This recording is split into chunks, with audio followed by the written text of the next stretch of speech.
सांगली विधानसभा मतदारसंघाच्या अपक्ष उमेदवार जयश्री वहिनी मदन पाटील यांनी आज स्वर्गीय वसंतदादा पाटील यांच्या समाधीस्थळापासून आपल्या प्रचार फेरीला सुरुवात केली।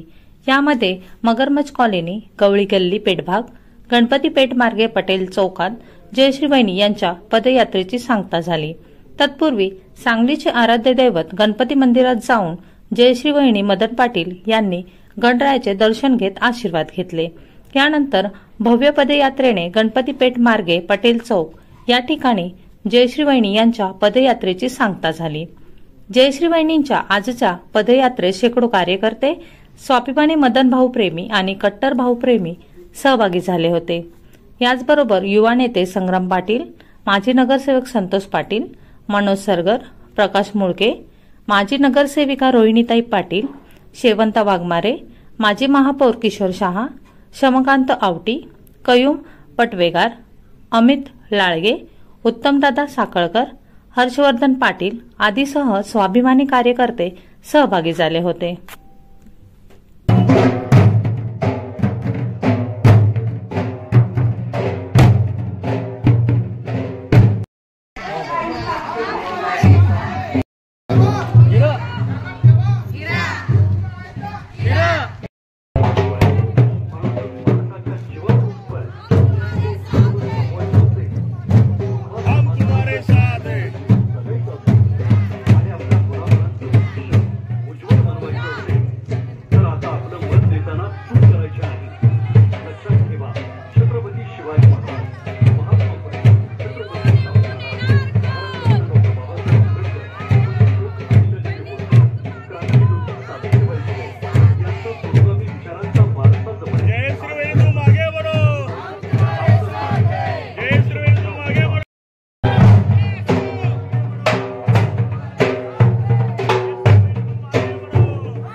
जयश्री वहिनी तुम आगे बढ़ो, हम तुम्हारे साथ